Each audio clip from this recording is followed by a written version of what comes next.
should all have like the room numbers on that. So please go ahead and get access to a gate belt.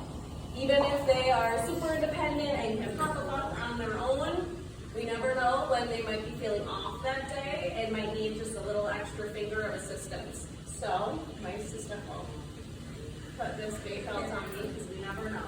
So you should all be familiar with these.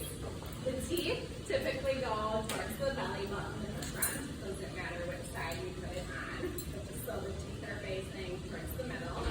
You're always going to strum from the back through the teeth.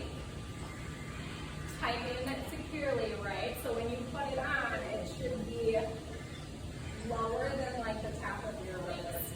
Closer towards like your navel or your belly button. Because if it's up here, or if it's not tight enough and it's giving up here, you're actually not helping. You're just making them a lot harder on yourself and whoever you're helping to transfer.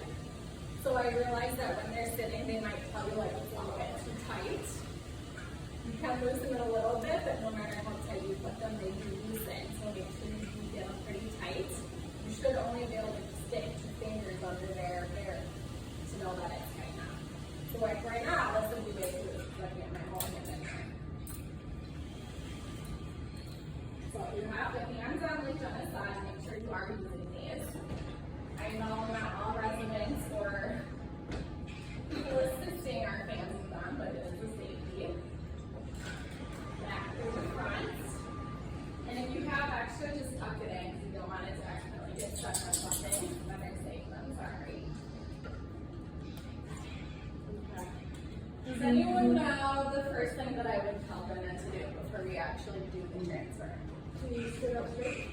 Sit up straight is great. What else can I have her do? And we're pushing feet flat onto the floor underneath your knees. This is a big one a lot of people will miss, but will help you a lot. You should not be transferring people without telling them what you're going to do either, because we wouldn't want someone just to come up to us and start moving us around, right? So communicating to our residents that during the process is helpful and causes them to have less fear. Because it's scary to depend on someone else to completely move you from point A to point B. Absolutely. So that goes in saying with making sure that the person is ready. I know you guys are strapped for time a lot of the times, but giving them those extra seconds to actually be ready to help you as best as they can is going to help both you and make the whole thing easier and more efficient. But there's one other big thing that you can have her do even before she gets up. Any guesses? I talk about this a lot in orientation. Go to the face. Stand in front of me. Well, before we even get to that, have her scoot forward in her chair. Because if you're coming from the back of the chair, you're making them move twice as far that they have to get their center of gravity over their feet when they come up into standing. Whether you need to help them scoot or cue them to scoot, remind them, whatever it is, scoot forward in the chair. If it's a true standing pivot transfer, your surfaces should be right next to each other as close as they can be, preferably a 90-degree angle, right? If you know if it's someone maybe they don't tolerate as much time to do the pivot, make it a 45 so they have less to pivot. What if your person has had a stroke? What if Jenna cannot move her right side? Where should the chair that she's transferring to be? Yes. Anywhere but that affected side. Yeah. Yes. Because they're going to put the majority of their weight on the side that they're going to. Good. Sure. We're going to pretend in this instance maybe Jenna's left side was her one. I realize that sometimes in your environment with how rooms are set up with stuff you cannot move, you're limited. But if you have the availability to do it where they're leading with that strong side or their unaffected side, that's the way you always want to set it up for them. And if they have a recliner in their room, and because of the way the room is set up, that's not possible, let us know so we can talk to the family and say, we need to reposition things in this room because we want your loved one to be safe, but we also want the person doing the transfer to be safe. We don't want to put you in a position where you're set up to fail, which means you could hurt yourself. All right, Jenna, we're gonna get up and transfer. We think you're ready? Yes. Okay. So, to make it easy on you, once they're set up, some of them do not use an assistive device, some do. If you can get them to push from the armrest of the chair with both hands if they need the help, that's going to be your ideal situation.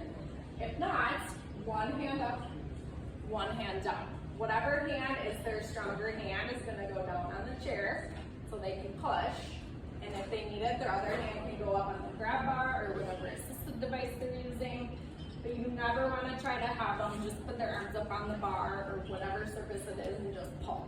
Because they're not using their legs or their core, which is what you need to do it effectively. And that's how a lot of people will strain or injure their backs as well. And since they're getting elderly, they're more frail and it doesn't take a whole lot that it might take a lot otherwise for people to break or fracture and things like that. So try to cue them not to pull if they can help it. Alright, so you're going to come in between. You're going to get down to the residence level because doing this is what?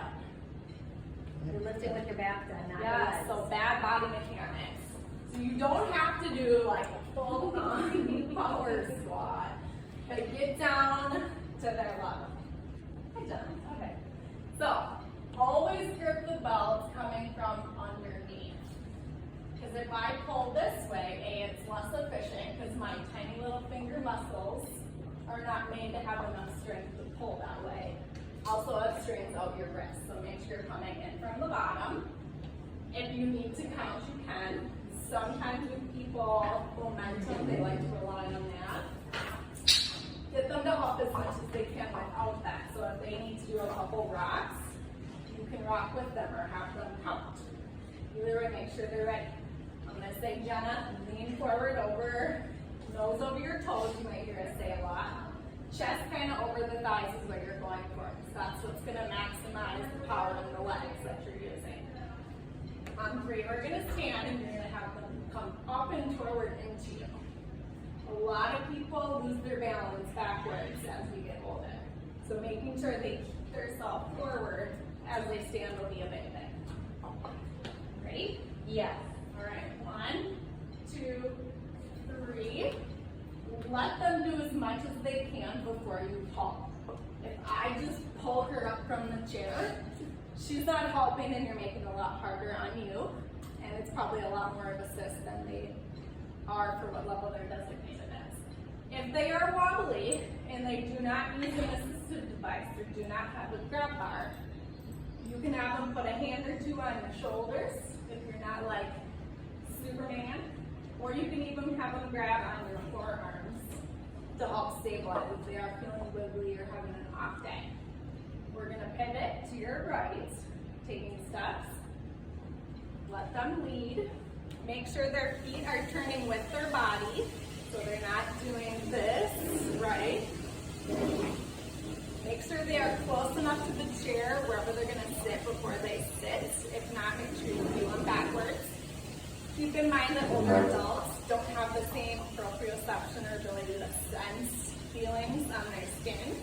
So you telling someone, can you feel the back of the chair is a great cue if you know that they don't have neuropathy or things like that. Since I know Jenna can feel back there, can you feel the back of the chair? Yes. Okay. Then I'm going to cue her to make sure she bends through the waist, sticking out the booty. What should I have her do before that? Yes. If they can't do both, at least go for one. Then you're going to help them lower back, coming down to their level again. Can I leave her here? No, I hope not. Why not? Because she still has the seatbelt on and she's not back in the seat. Back in the seat is more important, but yes, you cannot leave a gate belt on a resident if you're not using it at the time. So Jenna, I'm going to have you step forward, or backwards, excuse me. Assist them if you need to, or cue as you need to. Gate belt comes off.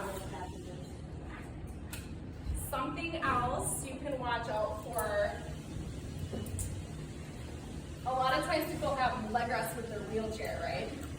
Make sure your area that you're gonna be doing that pivot or that standing in is clear, so there's less hazards to trip on. You don't need them stepping over stuff if you don't have to.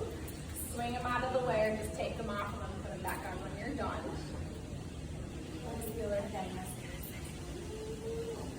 So say if there's ever a resident where you're thinking, my gosh, I'm putting all the effort in and I feel like they're doing none of the help getting up out of their bed, chair, you name it, let the staff know, let nursing know, let us know. It might be a different way we can approach them, give you guys some different cues to help that resident provide more support for you. It might be changing their assist level altogether. So please include us. We're here as a reference and like as a resource for you guys as well. So that way this doesn't come back and injure you guys as well as the resident, and that it's the most successful day and most efficient for you guys. Yes. Oh, last thing, making sure that they're comfortable before you leave them. A lot of the times they're still thinking when you ask them, is there anything else you need? Or I'm assuming you're asking. That's gonna save you a call-late trip back to their room when they wanna be repositioned. Exactly. So give them those extra seconds or whatever to think about it. Make sure they don't need anything else. Make sure they're comfortable. A lot of times they might be scooted back, but their butt didn't go with them. So they're sitting like this in their chair. Or maybe the leg rest on the wheelchair didn't lock completely and it's loose. So their leg can be flying off. Or maybe their leg's falling off the leg rest. Make sure they're in a good body position and they have everything they need. Thank you. Thank you guys. Have a good day. Well, thank you for your time.